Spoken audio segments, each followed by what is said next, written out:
आप समाधान चाह नहीं रहे हो सर। ठेकेदार वहाँ ठेकेदार बैठा है, वो जो है नहीं करेगा वो 2 फरवरी से लेके देखिए बिल्कुल अन्याय हो रहा है। गौला नदी में खनन को निजी हाथों में देने के साथ ही वाहनों की फिटनेस को पूर्व की भांति किए जाने की मांग को लेकर खनन कारोबारी लगातार आंदोलन कर रहे हैं।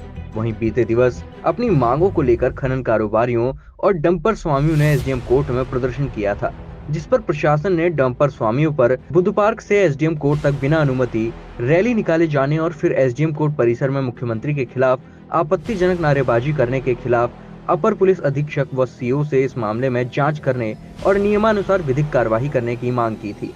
वहीं आज एक बार दोबारा खनन कारोबारी विधायक सुमित हृदय से मिलने पहुंचे और कहा कि सरकार हमारी आवाज दबाना चाहती है और वह हरगिज इससे पीछे नहीं हटेंगे।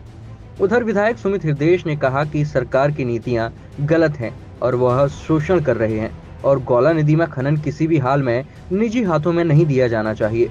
इधर विधायक से मिलने के बाद खनन कारोबारियों की एसडीएम के साथ बैठक हुई, लेकिन चर्चा विफल हुई। एसडीएम परितोष वर्मा का कहना है कि खनन चालू करा दिया गया है और गाड़ियों की आवाजाही शुरू हो चुकी है, मगर दूसरी ओर डंपर स्वामियों का कहना है कि वे खनन के लिए गाड़ियां तब तक लेकर नहीं जाएंगे जब तक उनकी मांगें पूर्ण नहीं हो जाती। इस मौके पर बीजेपी नेता मंडी परिषद अध्यक्ष अनिल कपूर डब्बू ने कहा कि खनन कारोबारियों की मांगें गलत हैं और उन्हें विपक्षी भड़काने का कार्य कर रहे हैं, जबकि इससे किसी को कोई नुकसान नहीं है। देखिए, इस समय सरकार जो है बहुत बुरी तरह हावी है। मेरे को तो इनको देख के हंसी आती है, इनके क्रियाकलापों को, इनके कामों को देख के।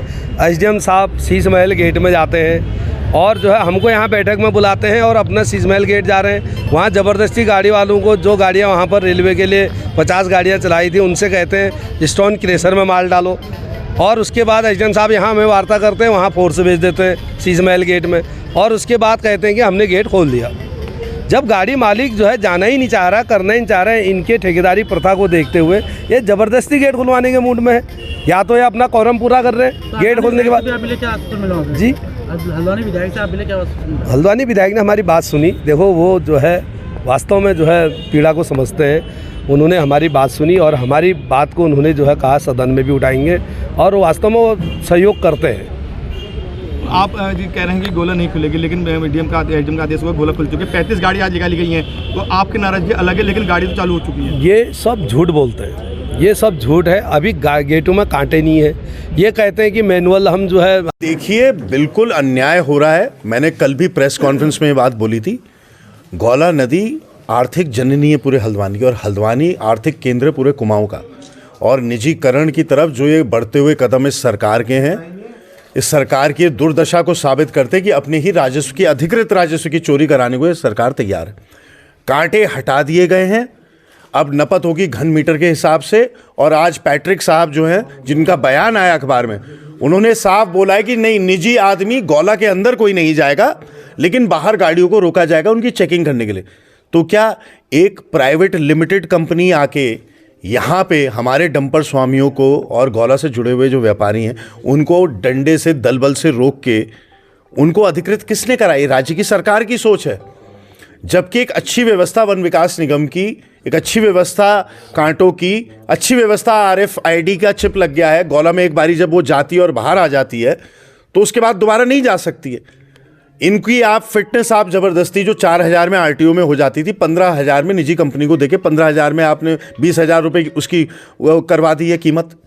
तो ये वैसी व्यवसायी बड़े परेशान है, आम व्यापारी परेशान है। और एक डंपर से मेरा मानना है कम से कम 20 लोग जुड़े हैं। अगर एक गौला का डंपर है, उससे 20 लोग डायरेक्टली इनडायरेक्टली जुड़े हैं। अगर 10,000 की संख्या में आप गुणा कर लें तो 2 लाख से ज़्यादा लोग प्रभावित होने वाले हैं इनकी निजीकरण की वजह से। तो ये हमें कतई स्वीकार नहीं है। हम चाहते हैं कि व्यवस्था वापस ऐसे लौटे कि फिटनेस दोबारा RTO ऑफिस से करा सके। हम चाहते हैं कि GPRS इनके यहाँ ना लगे, क्योंकि कोई फ़ायदा नहीं है उसका जब RFID लगा हुआ है और केवल परिधि वही है कि गौला के अंदर ही खनन होना है, ये गाड़ी ये डंपर कहीं और नहीं जा रहा है। तो GPRS चिप लगाने की कोई आवश्यकता नहीं। 15,000 रुपये का वो आप इन पे खर्चा ठोक रहे हैं। तो ये तो सरकार जो है, सरकार निजी हाथों में गौला को देने का षड्यंत्र रच रही है। इसमें कोई ये भ्रामिक प्रचार मैं नहीं कर रहा हूं, या मुझे कोई सनसनीखेज खबर देने का शौक नहीं है। ये जो जानकारियां प्राप्त हो रही हैं, संकेत देनी है। इतनी बुद्धिमत्ता इन लोगों में भी है, पुराने आंदोलनकारी लोग हैं, गौला से जुड़े हैं।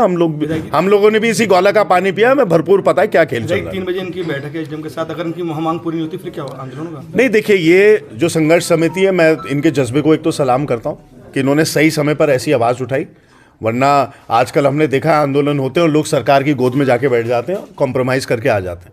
लेकिन ये पूरा अपना एक ठीक है, संवैधानिक जो इनके अधिकार हैं, एक लोकतंत्र में जो इनके अधिकार हैं, उन अधिकारों का उपयोग करके, सदुपयोग करके अपना आंदोलन को आगे बढ़ाएंगे। उसमें जो सहयोग हमारे लायक होगा, सड़क से सदन तक हम सब इनके साथ कंधे से कंधा मिला के संघर्ष में, और किसी भी हालत में, मैंने कल भी कहा था, आज भी कहा, सबने हमने गौला का पानी पिया है। हम इस गौला को निजी हाथों में किसी भी प्रकार से नहीं जाने देंगे। ऐसी हमारी सोच है, ऐसा हमारा प्रण है। नदी को चालू कर दिया गया वन निगम द्वारा। 2 गेट हमारे तैयार हो गए हैं, शीश महल वाला और राजपुरा का। शीश महल से आज कुछ गाड़ियां निकली हैं और कल से हम राजपुरा का भी स्टार्ट करने का प्लान कर रहे हैं। कितनी गाड़ी? जो खनन हो रहा है उसकी गाड़ियां निरंतर शीश महल से निकल रही हैं। आज 35 गाड़ियों ने 3 चक्कर लगाए हैं और इसके साथ ही कल हमारा राजपुरा का गेट भी तैयार हो जाएगा, जिसमें अन्य लोगों को भी निकासी दी जाएगी। देखिए, गौला संघर्ष समिति के अपनी कुछ मांगे हैं जो मौजूदा निर्देश आए हैं उनको लेकर।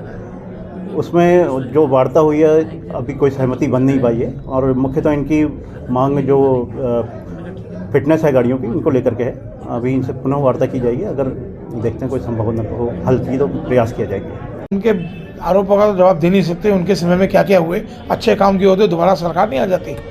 अच्छे काम तो किए ही नहीं आज तक उस सरकार ने। पहली बार बड़ी मुश्किल से जो है और 3 प्रदेशों में जो है जनता ने बता दिया, तो उनके आरोपों का उनका तो बाउंसर देंगे तो उसके लिए कानून है। बाउंसर, कल को मैं कह दूँ बाउंसर खड़े कर देंगे, तो इस तरह की बातें मैं समझता हूँ एक जनप्रतिनिधि को शोभा भी नहीं देती और इस तरह की बातें उनको करनी भी नहीं चाहिए। नहीं, देखिए, जो खनन करेगा, प्रशासन का काम है। अगर कोई आदमी खनन का काम शुरू करेगा तो प्रशासन उसको रोकेगा नहीं। हाँ, उसकी सुरक्षा करेगा। कोई रोजी रोटी कमाना ही चाहता है तो प्रशासन की सुरक्षा करेगा। लेकिन हम चाहते हैं कि एक सामूहिक रूप से सब लोग अच्छी भावना से काम करें। कोई नहीं करना चाहेगा। अब जैसे कल यहाँ जबकि तय है कि बुद्ध पार्क में धरना होगा, कुछ लोगों के बहकावे में आकर कुछ लोग आए, गलत हुआ। अब प्रशासन का अपने भी काम होते हैं ना। प्रशासन ऐसा थोड़ी कि हर जगह ये है कि प्रशासन सहयोगी के रूप में है, लेकिन ये भी नहीं है कि साहब शहर का जनजीवन अस्त व्यस्त हो जाए, लोग अस्त व्यस्त हो जाए। तो गांधी के देश में अपनी बात रखने का अधिकार है, लेकिन अधिकार का दुरुपयोग ना हो। तो इसलिए हम सब लोग सहयोगी के रूप में काम कर रहे हैं।